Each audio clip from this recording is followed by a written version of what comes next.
ನಾವು ಗ್ರಾಮಜನ್ಯ ಅಂತ ಹೇಳುವಂಥದ್ದು ಒಂದು ರೈತ ಉತ್ಪಾದಕ ಸಂಸ್ಥೆ ಅದು. ರೈತ ಉತ್ಪಾದಕ ಸಂಸ್ಥೆ ಅಂತ ಹೇಳಿದರೆ ಕೃಷಿಕರೇ ಒಂದಷ್ಟು ಜನ ಸೇರಿಕೊಂಡು ಮಾಡುವಂಥ ವ್ಯವಸ್ಥೆ. ನಮ್ಮಲ್ಲಿ ಇವತ್ತು ಹತ್ರ 1,000 ಜನ ಕೃಷಿಕರು ನಮ್ಮೊಟ್ಟಿಗೆ ಪಾಲುದಾರರಾಗಿದ್ದಾರೆ. ನಮ್ಮ ಸಂಸ್ಥೆ ಮುಖ್ಯವಾಗಿ ಜೇನು ಕೃಷಿಯಲ್ಲಿ ನಾವು ತೊಡಗಿಸಿಕೊಂಡಿದ್ದೇವೆ.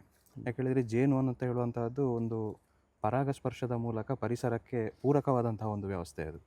ಜೇನು ತುಪ್ಪ ನಾವೆಂತ ಸವಿತಾ ಇದ್ದೇವೆ ಇವತ್ತು, ಅದೊಂದು ಬೈ ಪ್ರಾಡಕ್ಟ್. ಆದರೆ ಮುಖ್ಯವಾಗಿ ಜೇನುಹುಳಗಳು ಪ್ರಕೃತಿಯಲ್ಲಿ ನಮಗೆ ತುಂಬ ಒಂದು ಅತ್ಯುಪಯುಕ್ತವಾದಂಥ ಒಂದು ಕೀಟ. ಅದರಲ್ಲಿ ಜೇನುಹುಳ ಅಂತ ಹೇಳಿದರೆ ನಮಗೆ ತುಪ್ಪವನ್ನು ಉತ್ಪಾದನೆ ಮಾಡುವಂಥ ಕೀಟ ಮಾತ್ರ ಅಲ್ಲ, ಅದರ ಬೇರೆ ಬೇರೆ ಚಿಕ್ಕ ಪುಟ್ಟ ಪ್ರಭೇದಗಳೂ ಕೂಡ ತುಪ್ಪ ಉತ್ಪಾದನೆ ಮಾಡದೇ ಇರುವಂಥದ್ದು. ಈಗ ಕಣಜದಂಥದ್ದು ಇರ್ಬೋದು, ಅದು ಎಲ್ಲವೂ ಕೂಡ ಅದೇ ಕುಟುಂಬಗಳಿಗೆ ಸೇರಿದಂಥ ವ್ಯವಸ್ಥೆಯಲ್ಲಿ ಇರುವಂತಹದ್ದು. ಎಲ್ಲವೂ ನಮಗೆ ಪರಾಗಸ್ಪರ್ಶದ ವ್ಯವಸ್ಥೆಗೆ ಮತ್ತು ಬೆಳೆಗಳ ಒಂದು ನೈಸರ್ಗಿಕ ಅಭಿವೃದ್ಧಿಗೆ ಪೂರಕವಾಗಿರುವಂಥ ವ್ಯವಸ್ಥೆ.